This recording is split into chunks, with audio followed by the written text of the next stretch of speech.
de rupture. Nous essaierons autant que faire se peut de faire la lumière sur ce plateau avec nos amis. Élisée Bonoubeu, avant d'observer un peu la situation que nous avons connue en ce jour, essayons de faire un petit récap, un petit rappel des faits avec vous. Il faut juste noter que depuis le mois d'octobre 2024, il y a eu le premier débrayage des enseignants sur la question de la prime incitative et qui avait donc estimé qu'il fallait qu'on leur accorde une prime. Et donc, ils avaient interpellé les pouvoirs publics sur la question. Face à ce qu'ils ont appelé un peu, je dis, un refus d'écouter ou d'obtempérer, ils ont lancé ce mot d'ordre de grève-là qui avait eu lieu en octobre, si vous vous souvenez bien, 2024.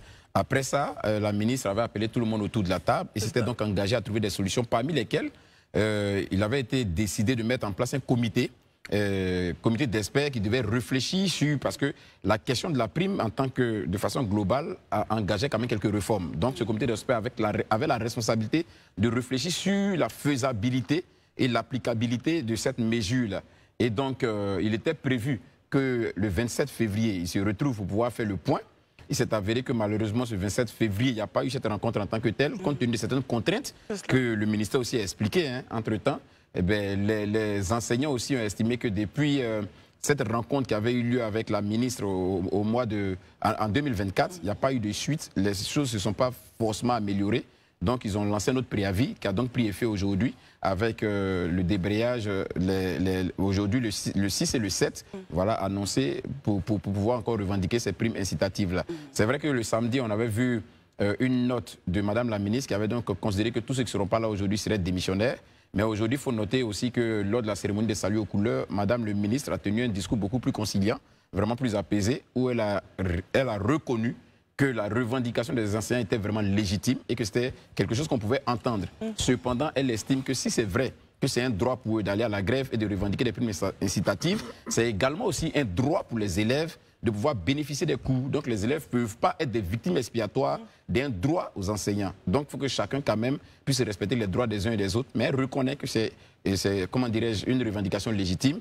Et donc le gouvernement appelle encore les enseignants à la table de discussion pour qu'on puisse vraiment s'asseoir et puis essayer d'avancer, parce qu'elle estime qu'il y a plusieurs mesures qui ont été prises par le gouvernement, notamment celle de 2022 ou 2022, avec toutes ces faveurs faites à l'endroit des fonctionnaires. Et ça, c'est le résultat des discussions, des échanges. Et elle pense qu'on peut encore avoir certains acquis si on est autour de la table. Donc, voici un peu la situation qui prévaut jusque-là. Voilà. Alors, quand on finit de dire ça, je reviendrai à vous pour votre commentaire. Herman, comment est-ce que vous observez, non seulement tous les événements, donc Élisée essaie de faire un petit récapitulatif, mais aujourd'hui, avec la situation qui prévaut, comment est-ce que, je ne dirais pas la sortie de crise, mais comment est-ce que vous observez déjà ce qui s'est passé aujourd'hui et depuis ce week-end, on va dire?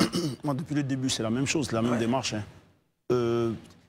Si on voit le secteur de l'éducation de base, donc de l'éducation nationale, qui a un gros personnel en termes de fonctionnaires, donc qui revendique, parce qu'on parle quand même de 150 000 enseignants, c'est, je crois, à peu près la moitié des fonctionnaires de façon générale en Côte d'Ivoire.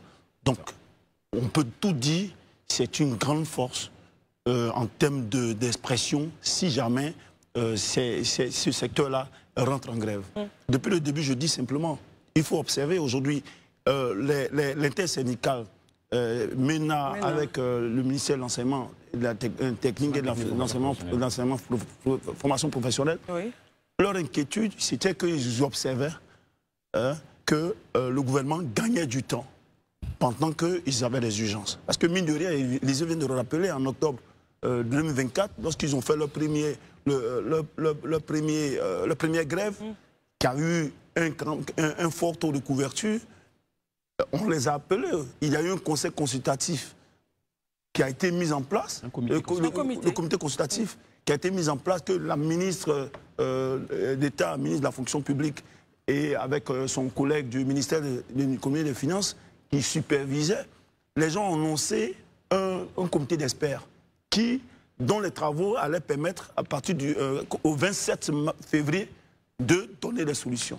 Le 27 février, ils ont constaté qu'il n'y a pas eu, ils ne savent pas aujourd'hui même le contenu de ce comité d'experts. Ils ne savent pas, c'est-à-dire? Aujourd'hui, on ne peut pas, nous, journalistes, on ne peut pas vous dire clairement qui compose ce comité d'experts. Ça veut dire que ce comité d'experts n'a visiblement pas eu de séance de travail, donc qui n'a pas travaillé. Donc, aujourd'hui, ils sont revenus encore donner des mots de préavis de grève. Mais quelle était l'attitude du gouvernement face à ce préavis de grève?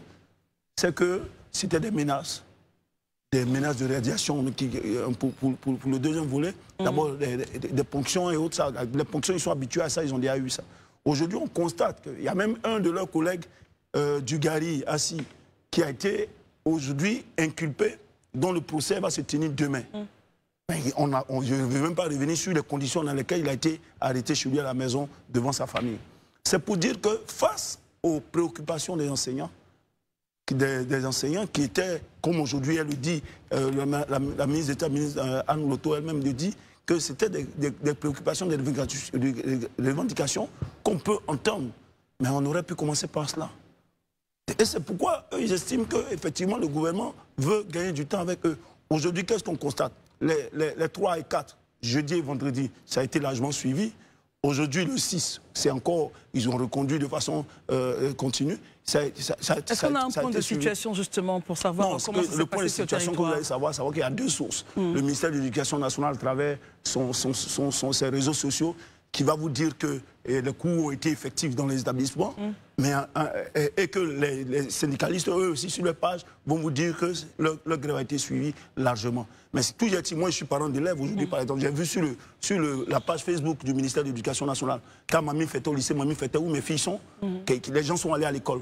Mais mes filles, elles sont revenues, elles sont leur proviseur, pour ne pas que, comme les enseignants n'étaient pas là, pour ne pas qu'elle se perde, on les a maintenus jusqu'à midi et puis elle a libéré. Il n'y a pas eu de cours à Mamie Fete.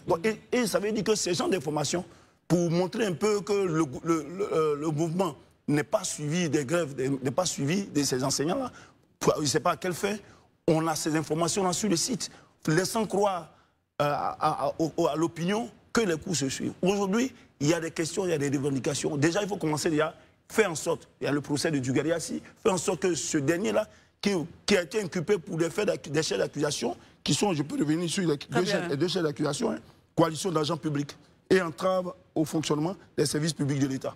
Mais il a été pris chez lui, donc pas en flagrant délit, on le juge en flagrant délit. Voici un peu cette collusion du judiciaire avec souvent le pouvoir public, l'exécutif qui dérange. Il faut régler, adresser les questions des enseignants. Ils parlent de primes. Il y a des secteurs ici où il y a des primes qu'on leur donne. Eux, ils parlent de primes parce qu'on connaît leur réalité sur le terrain. Il faut les entendre. Très bien. Daouda, votre point. Et puis j'aimerais aussi que vous puissiez éclairer un peu nos lanternes sur la question du comité d'experts. Dans ses propos, juste comprendre, hein, il a mentionné le fait qu'on n'avait pas d'informations véritables sur ce comité. Est-ce qu'il s'était... qui devrait siéger, s'est-il réuni? Enfin bref, éclairez nos lanternes sur cette question, mais votre commentaire vis-à-vis de la situation que nous avons vécue aujourd'hui. Bon, déjà, je pense que lors de la levée le salut aux couleurs, aujourd'hui, la ministre, pour moi, on a écouté tout son discours, on a vu son discours. Elle a eu une posture très équilibrée et je pense que du début jusqu'à aujourd'hui, sa posture n'a pas changé parce que, d'une part, elle rappelle de manière très ferme aux grévistes leurs obligations du service public. Et d'autre part, elle reste ouverte au dialogue. Parce que, en insistant sur les principes fondamentaux qui sont la continuité, l'égalité et surtout l'adaptabilité, voilà, j'y suis arrivé, elle rappelle aux fonctionnaires qu'ils sont en mission du service public pour l'État de Côte d'Ivoire. Et donc, au-delà même de leurs revendications. Secondo, elle tend la main aux syndicalistes. Et là, elle leur rappelle que nous avons eu des acquis ensemble. Nous avons eu la réévaluation salariale, la prime de transport, la prime de logement, comment on appelle ça, le 13e mois. Tout ça, on l'a eu. On n'a pas eu... À la table de négociation. En discutant, en négociant depuis des années ensemble, en leur rappelant cela, elle les appelle à la responsabilité. Je pense que quand Élysée faisait le point, justement, c'est de ça qu'il s'agit. C'est vrai que vous avez vos revendications. Mais en même temps que vous avez vos revendications, il y a les enfants d'Herman qui sont à Mamie Fete, qui n'ont pas pu faire cours. Il ne faut pas sacrifier les enfants d'Herman. Il ne faut pas sacrifier les enfants de Pascal Souquier. C'est de ça qu'il s'agit. Vous avez des droits, mais nos enfants aussi ont des droits. Il ne faut pas oublier ces devoirs-là. Mais en tant que partenaires sociaux, il est aussi important en fait, de préserver le service public. Voici ce qu'elle dit de façon succincte. quand je finis de dire tout ça, la fameuse question de la prime, je pense que sur ce plateau, depuis l'année passée, on est en train d'en parler, on l'a expliqué à plusieurs reprises, la question de la prime, pendant des années, a été une question taboue. Personne n'en parlait. Mais grâce à la ministre d'État, ministre de la fonction publique, aujourd'hui, on en parle, on en discute ouvertement, sans complexe. Mais donner des primes aux fonctionnaires ne peut pas se faire de façon solitaire et cavalière.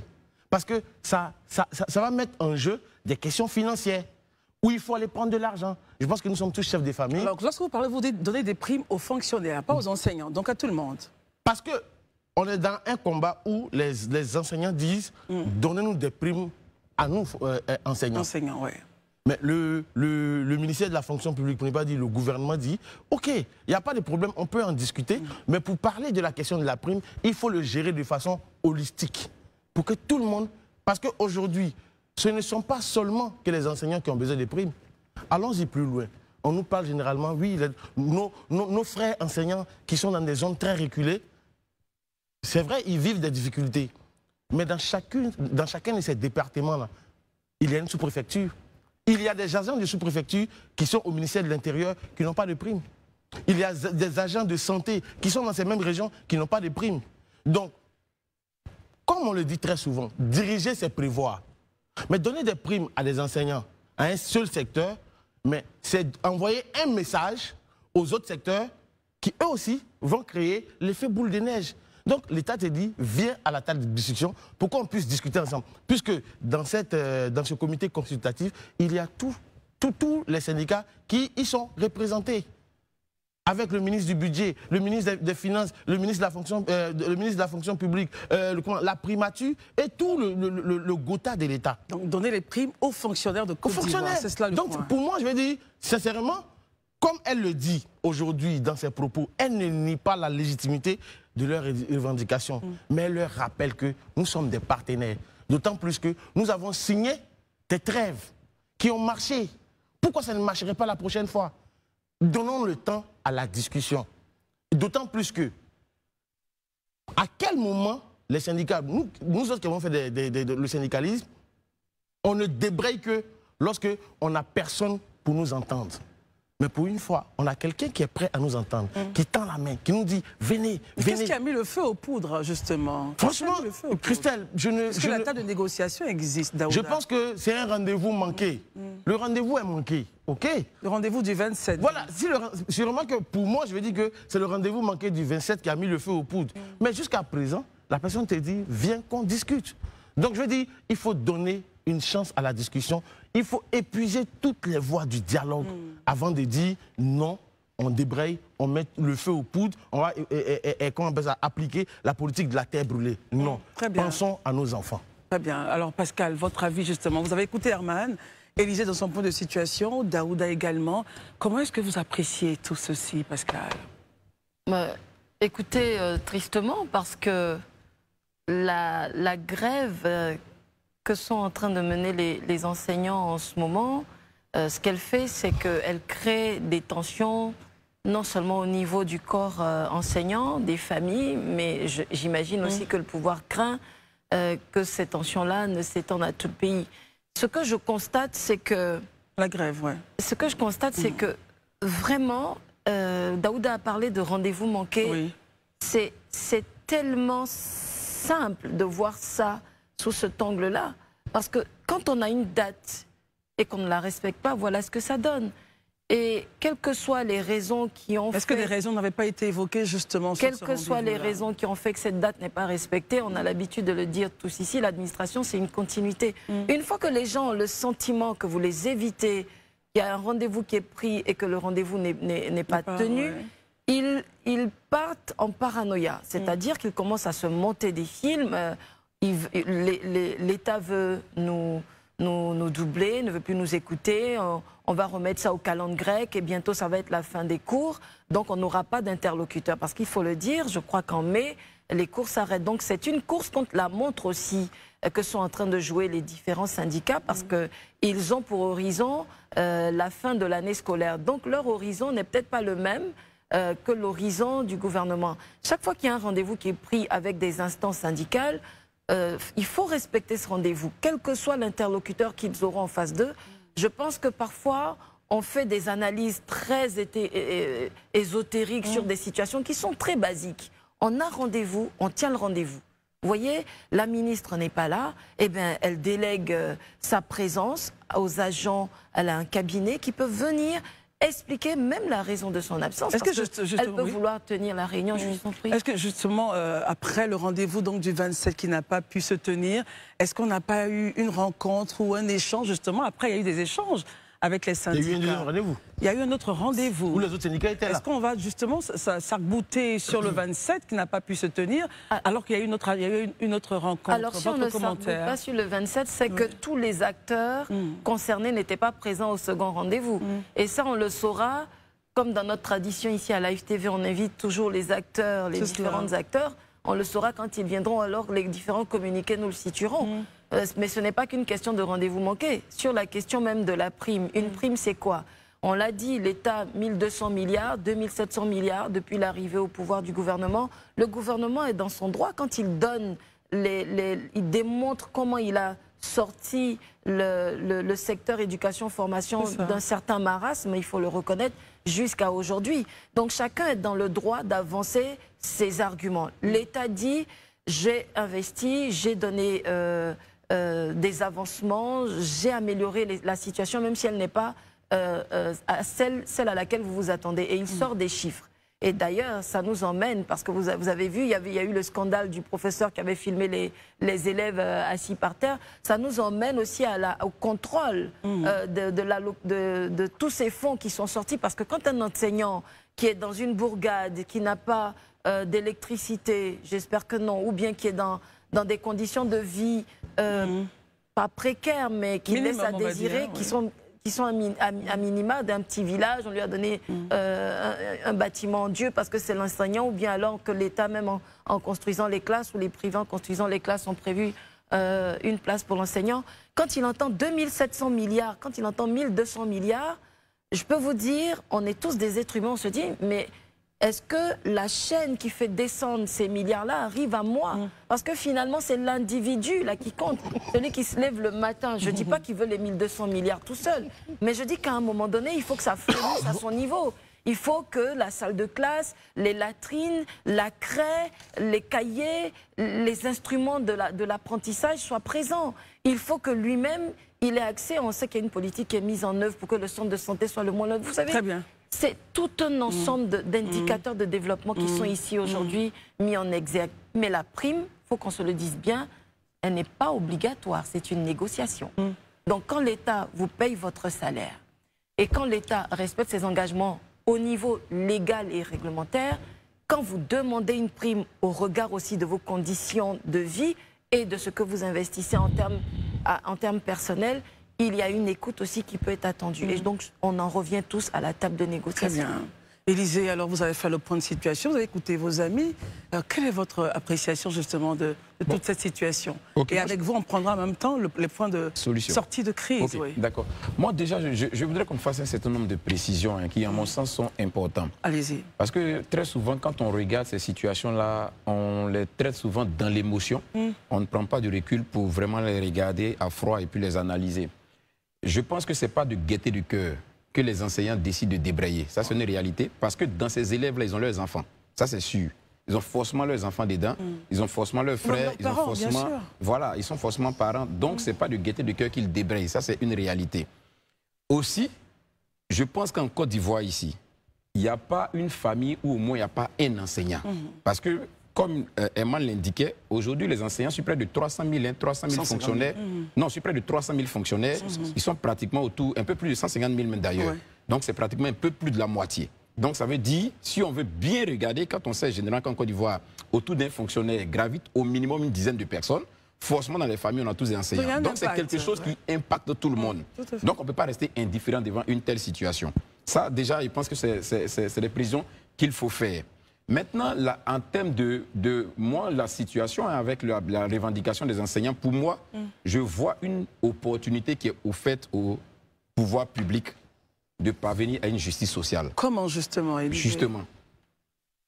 depuis des lustres, des années, avec les différents régimes qui sont succédés, il y a eu des faveurs qui ont été faites à des corporations. Mais toutes ces corporations-là, tous ceux qui sont à l'intérieur, c'est des fonctionnaires. Au nom de quoi certains seraient traités à des niveaux élevés et puis d'autres à des niveaux moindres? Pourquoi certains ont des indices supérieurs alors qu'il y a des gens qui ont des niveaux d'intégration à l'Assemblée nationale, pardon, à la fonction publique supérieurs à eux, mais ils ont des indices inférieurs? C'est des injustices. D'où vient-il que certaines personnes ont des primes? Et puis il y a des ministères où les mêmes fonctionnaires aussi travaillent là-bas, n'ont pas de primes. Donc il y a une injustice sociale et qui contraignent comme un boulet au pied depuis des années. Et c'est ça qu'il faut réparer. Moi, je pense qu'avec la situation actuelle des enseignants, il faut que le gouvernement ait le courage de s'asseoir avec tous les corps constitués de façon claire et puis résoudre ce problème-là une bonne fois pour toutes. C'est vrai que certains diront qu'il y a des droits qui sont déjà acquis. On a déjà eu ça, on ne peut pas venir nous les enlever. Ok, peut-être qu'on ne peut pas.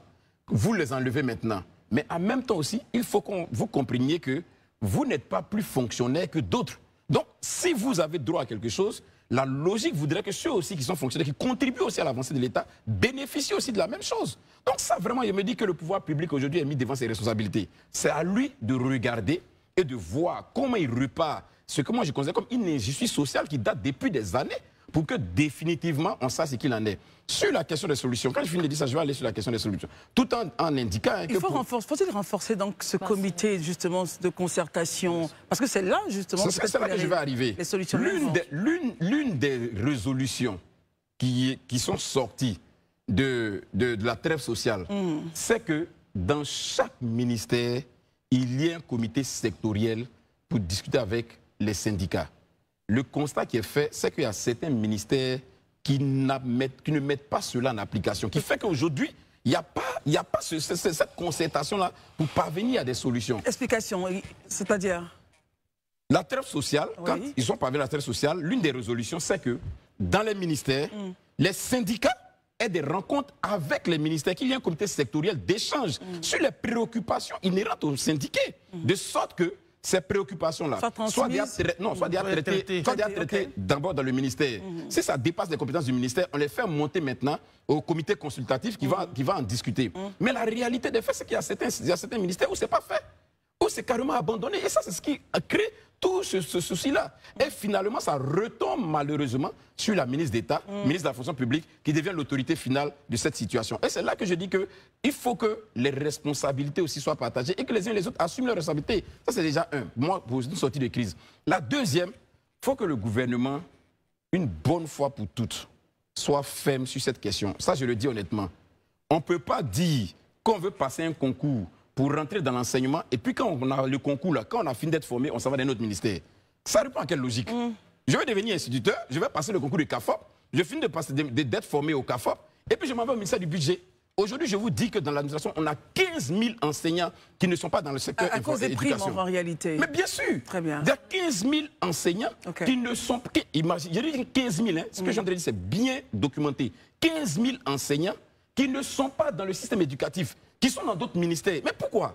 Si vous voulez aller dans d'autres ministères, passez le concours de ce ministère. Donc, en sortie de crise, Élysée. Donc ça, il faut que le gouvernement répare ça. Et je me rappelle bien que le Premier ministre Patrick Hachi avait même pris une note à cet effet-là. Pour qu'on corrige ça, pour que tous ceux qui sont enseignants, qui sont dans ces ministères reviennent à l'enseignement technique. Parce que justement, aujourd'hui, on dit qu'il y a des établissements où on a 2 enseignants en mathématiques, alors qu'on devrait logiquement avoir une dizaine. Là, le gouvernement vient de lancer un recrutement de 3 000 enseignants. Là où il y a 15 000 enseignants qui sont en train de se balader dans d'autres ministères. Bien. Alors, donc total, ça, il faut qu'on corrige ça. Donc pour moi, c'est des éléments qu'il faut qu'on corrige pour que la pression qui est sur les enseignants-là soit moindre et qu'eux aussi puissent bénéficier d'une certaine largesse parce qu'ils ont beaucoup plus d'effectifs. Très bien. On part aux solutions sorties de crise, Herman. Je suis très heureux qu'Élysée me rejoigne aujourd'hui. Sortie de crise, hein? Oui, déjà sur les points qu'il a énumérés, vous voulez revenir là-dessus. Parce qu'en réalité, au total des ministères qu'on a, il y a quand même 16 ministères où on fait les primes aux fonctionnaires. Le transport, économie des finances, avec des primes eau et forêt, il y a plein de secteurs, ministères comme ça. Donc, effectivement, c'est une question de justice sociale. Il faut réparer cette injustice qui contraint depuis des années. Maintenant, pour revenir, parce qu'aujourd'hui, qu'est-ce qu'on constate? Il y a quand même des effets collatéraux. Moi, je parle de sortie de crise, Herman. Mais la sortie de crise, ça vient de faire. Ce que je suis en train de dire là, quand je prends pour moi les éléments d'Élysée, je lui donne une piste. Très bien. Mais je vous dis, par exemple, en termes de sortie de crise, il faut éviter que ce problème continue parce que les effets collatéraux dont je voulais parler, le secteur privé aujourd'hui est touché. Il y a des établissements sur le territoire, sur l'étendue du territoire, parce que les élèves du public estiment que souvent ils ne vont pas à l'école, ils vont déloger leurs camarades qui sont dans les établissements privés. Donc pour ne pas qu'on arrive là, il faut, pour moi, il faut effectivement au plus vite régler la question. Il ne faudrait pas qu'on donne l'impression de vouloir gagner du temps pendant qu'ils ont des urgences. Aujourd'hui, c'est parce que quand même, toutes les fois que le gouvernement a essayé de discuter avec ces syndicats-là, ces syndicats ont respecté les délais. Et donc, c'est parce qu'ils ne voient pas de réponse face à leurs préoccupations qu'ils en parlent. Donc, voilà, pour terminer là, il y a l'école à sauver. Bientôt, c'est les examens à grand tirage. Dit, il faut discuter avec eux et leur dire de façon ferme comment est-ce qu'on peut régler la question de prime. Parce que la prime, effectivement, s'il faut diminuer dans certains secteurs comme économie et finance, des gens, ils ont un salaire de base de 100 000 francs. Bah, nous, tous, ça nous fait des frustrés ici. De 100 000 francs. Et 3 mois, tous les 3 mois, ils ont près de 2 millions, 1 million 200 000 qu'on leur ajoute comme ça. Pendant que les enseignants, on met souvent leurs indices très haut d'après les gens, mais en réalité, on connaît les réalités qui vivent sur le terrain. Souvent même, leurs éléments didactiques, c'est-à-dire les boîtes de craie et autres, là, ça vient en fin d'année scolaire. Allez-y sur le terrain, vous allez voir. Oui. Alors, Pascal, justement, en sortie de crise, quelle solution? Entendre la voix des ministères sectoriels, et dans le cas de figure du ministère de l'Éducation nationale. Hein, son comité sectoriel a-t-il fonctionné? Est-ce qu'il est arrivé à des conclusions? Est-ce que les syndicats ont été associés? Et sinon, pourquoi? Tout en n'enlevant pas la responsabilité de la ministre de la fonction publique, graduer aussi ces responsabilités-là, ça en fait partie. Et puis, deuxièmement, c'est que nous avons été habitués, enfin, au début à partir de 2011, à de très grandes réformes qui ont touché beaucoup de secteurs dans l'administration publique notamment. Et bien cette réforme-là, il faut la faire. C'est un haut fait d'armes qui sera ajouté à tout ce qui aurait été fait parce que les infrastructures sont importantes, les hommes et leur gestion sont importantes. Tout était urgent. Et cette urgence-là, de ce qu'on dit ici, elle revient fréquemment. C'est peut-être pas le fait de ceux qui sont aujourd'hui au pouvoir, mais en même temps, quand on est au pouvoir, on l'est. Et les questions qui sont d'actualité, qui sont urgentes, eh bien, on les assume. Fort heureusement, parce que c'est ça aussi, assumer la continuité du pouvoir. Et donc, oui, peut-être qu'il faut je pense qu'il y avait une demande sur la mise à plat de toute la grille salariale de la fonction publique, travailler sur les indices, travailler sur les grades et tout harmoniser. Et ça, c'est un travail de fond qu'il va falloir faire. Très bien. Alors, Daouda, on voit bien que la question n'est pas aussi simple que cela, elle est très profonde et elle concerne tous les secteurs d'activité en Côte d'Ivoire, surtout parlant de la fonction publique, elle concerne tous les fonctionnaires. À ce point où nous en sommes, est-ce que vous pensez que nous sommes à un point de rupture où on peut toujours réveiller cette table de négociation et arriver à une paix durable, in fine pour le bonheur des élèves de Côte d'Ivoire, Daouda? On n'a pas de choix que d'aller à la discussion. Parce que même si... Comment la ramener justement dans cette atmosphère? Comment la ramener cette table de discussion? C'est qu'il faut que chacun mette son ego de côté, surtout les enseignants. Parce que je vais vous dire un truc, tout à l'heure, Élisée parlait d'inégalité. Il a insisté sur les deux inégalités, même si on a voulu nous faire croire qu'il y a juste une seule inégalité. Il y a deux inégalités. Lesquelles? Parce que, Pascal, je vous prends un exemple banal. Bon, en même temps, c'était sorti de crise. Hein, je sais, mais mais je vais faire ce point, puis il est sorti, t'inquiète pas. Ça ne va même pas durer. Je vous prends un exemple banal. Vous savez qu'un enseignant, un instituteur, lorsqu'il sort, son salaire brut, il commence avec 324 000 francs. Plus de 324 000, pour certains, c'est 340 000 francs. Pendant que quelqu'un qui est dans le secteur administratif, fonctionnaire dans le secteur administratif, quand il commence, il est de grade A4, bac plus 5, plus en face d'un BPC, lui, il a pratiquement 249 000 francs. Pour moi, et je suis d'accord avec Élisée, ce sont des inégalités qu'il faut pouvoir adresser. L'inégalité concernant les indices, ça c'est la première des choses. L'inégalité concernant la prime qu'il faut adresser, mais pour pouvoir gérer ce genre d'inégalité, et c'est là où j'arrive à la sortie des crises, est-ce qu'il faut-il le faire à l'emporte-pièce? C'est-à-dire? Parce que, je vous ai dit, il y a des enjeux, surtout au niveau des finances. Et l'argent est le nerf de la guerre. Personne n'aime sortir l'argent aussi facilement. Donc, si on doit pouvoir réparer ces inégalités, parce que Élysée en parlait tout à l'heure, certains parleront de droits acquis qu'ils ont déjà. Qu'ils ne voudront pas lâcher. Pourtant, ce que tu ne veux pas lâcher, tu veux pouvoir reprendre quelque chose, une prime à d'autres personnes. Donc pour moi, je veux dire, la seule solution pour pouvoir sortir, il faut qu'on puisse mettre tout ça sur la table. D'un côté, les indices, d'un autre côté, la prime des gens du budget ou des finances, des douanes et autres. Il a parlé de quoi? Tes ministères. Transport, tu as dit quoi? Ok, des 16 ministères, on met tout ça sur la table à plat, de sorte à ce que l'État puisse regarder de façon froide. La question principale, c'est comment on arrive à mettre cela à plat, puisqu'aujourd'hui, on semble être arrivé à un point, et j'espère que non, mais ça semble un peu compliqué. Les examens à grand tirage, c'est dans quelques, je préfère dire, non, quelques semaines, quelques mois. Non, comment on arrive à cela, justement? Christelle, je pense que, déjà, quand tu écoutes le discours de Madame la ministre, est-ce que, dans son discours, qu'est-ce que tu entends? Elle ne nie pas leurs revendications. Tout à fait. Donc, quand quelqu'un est-ce que vous les sentez prêts, justement, à revenir à la table? Mais tout dépend d'eux. Mais tout dépend d'eux, parce que la personne qui doit payer te dit « Je suis prêt à discuter, viens qu'on discute ensemble ». Mais tu ne peux pas rester dans la rue et chercher à régler le problème. Très bien. Donc moi, je pense que la balle est dans le camp des enseignants. Aujourd'hui, il y a une main tendue. Parce qu'en syndicalisme, il y a un truc qui est simple. Et on termine, Daouda. Souvent de fois, on peut, comment on appelle ça, forcer le ton pour essayer de faire bouger les lignes. Mais à un moment donné, il faut laisser du mou. Je pense qu'aujourd'hui, il y a du mou qui a été laissé. À leur niveau aussi, il faut laisser du mou. Très bien, Herman, on prend votre point, Pascal. Juste dire qu'on attend aussi un communiqué de la façon claire dont la ministre a communiqué par 2 fois pour dire aussi à quel moment elle les invite. Vous allez me dire ça peut être une affaire privée, mais enfin là, je pense qu'on arrive à un stade... Je n'ai pas compris. Je disais... Parce que de la même façon dont il y a eu plusieurs communiqués de Madame la ministre, on attend aussi une sortie officielle où cette main tendue-là est matérialisée par une invitation. Est-ce qu'il y a même plus tendu que cette main tendue?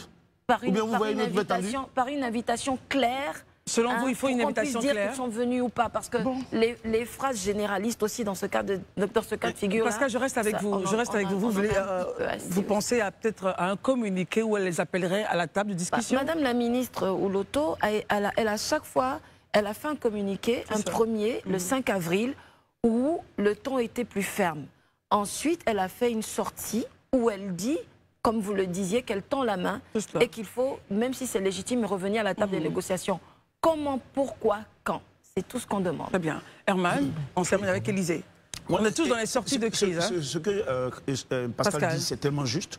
Aujourd'hui, elle est partie au salut aux couleurs. Ouais. Elle a fait un commentaire, elle a fait un discours. C'est bien. On sent que le ton, il est beaucoup plus apaisé que le ton qui était beaucoup plus menaçant il y a 2 ou 3 jours.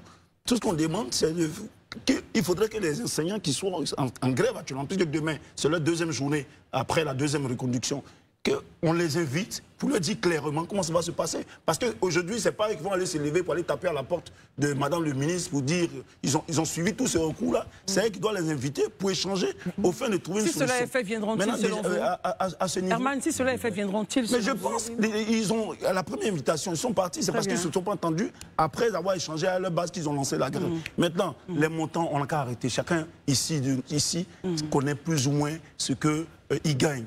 Les fonctionnaires instituteurs, là, lorsqu'on va leur dire qu'ils ont 340 000 francs comme salaire de départ, bon, nous tous, on voit comment les institutions commencent. On n'a qu'à leur laisser eux-mêmes nous parler de leur salaire. Mais c'est public. On peut dire des choses... C'est pas caché, c'est public. Il suffit d'aller faire quelques recherches en ligne. C'est public. En ligne. Juste faire des recherches. C'est public. C'est du domaine public. Daouda, s'il vous plaît.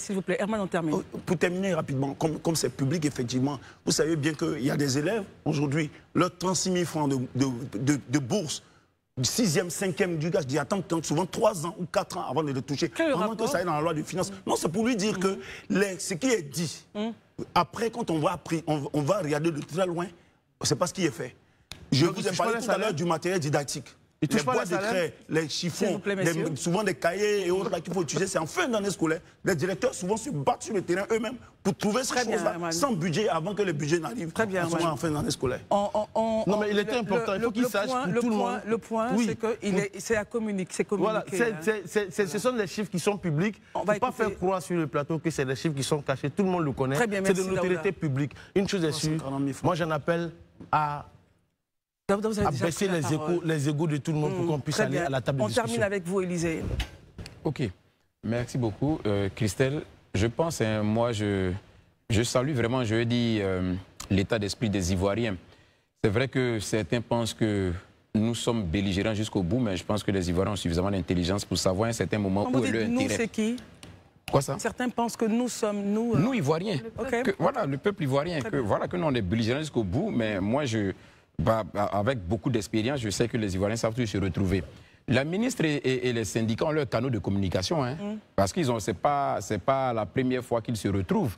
Et quand ils se sont retrouvés à chaque fois, c'était pas à coup de communiqué télévisuel ou bien à coup de communiqué dans les médias.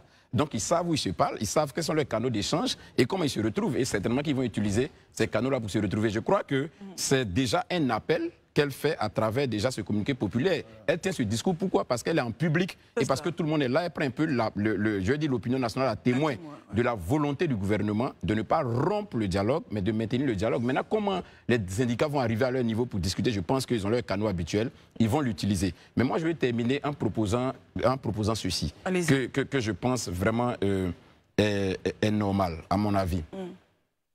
Personne, tout autant que nous sommes, ne peut dire que la situation dans laquelle il est tellement confortable que ça lui suffit, il ne peut plus espérer demain.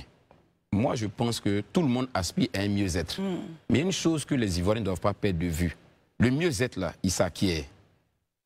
Les autres ne se battront pas pour remplir la cagnotte. Toi, tu ne feras pas ce que tu dois faire et puis tu vas vouloir en bénéficier. Ça veut dire quoi, Élisée? Je viens. Autant l'État se battra, les pouvoirs publics, pour mettre à la disposition les moyens, autant on attend de chaque fonctionnaire d'exécuter son travail avec beaucoup de rigueur, beaucoup de conscience professionnelle et de probité. Ça, c'est important aussi.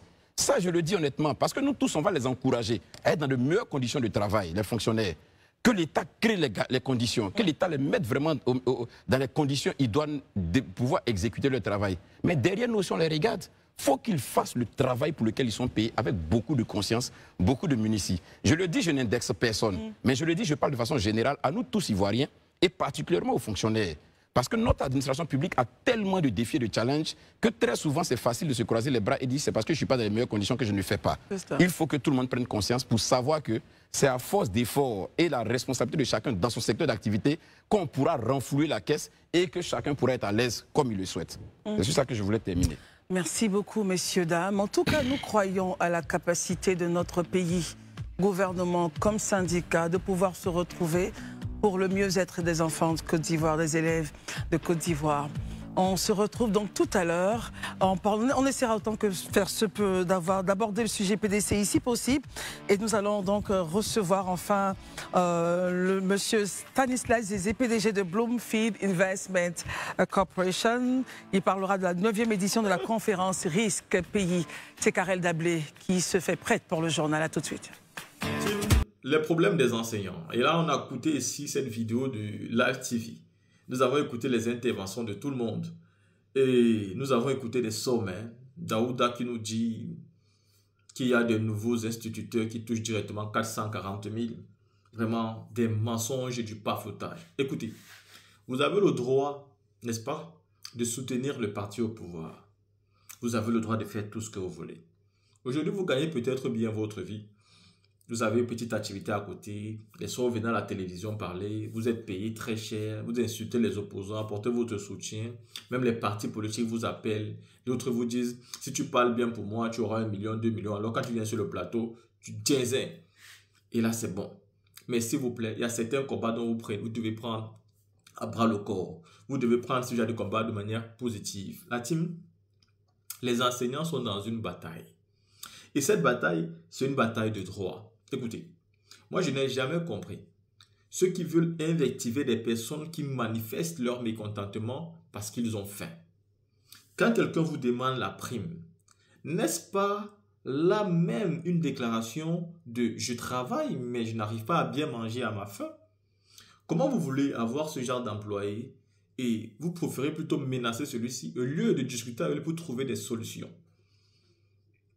Et je ne comprends donc pas comment sur les plateaux de télé, alors que vous aussi vous avez été des élèves, alors que toi par exemple Daouda, il fut un moment ici et ce n'est même pas lointain, tu dénonçais ce régime avec la dernière énergie et par les mêmes propos que ces grévistes, par les mêmes propos que les hommes politiques et même mieux, on t'a arrêté, on t'a frappé et depuis ce moment, bah, tu as changé de bord.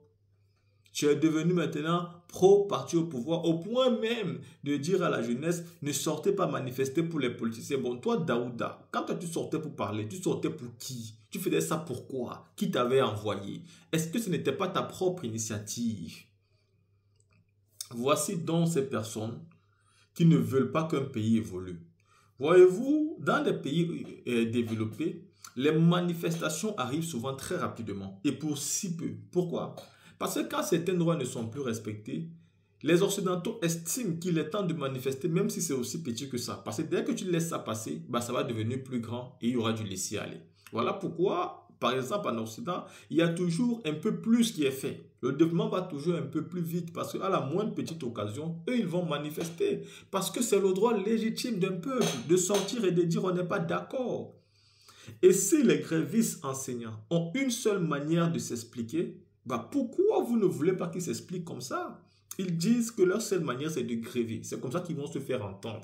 C'est comme ça qu'on va pouvoir descendre la table de négociation. Et c'est comme ça qu'ils vont pouvoir imposer un rapport de force et vous dire que non, ils ne doivent pas faire ça. Pour ci, pour ça. Bon, quand vous allez finir de gueuler là-haut, quand l'école va commencer, on va faire comment?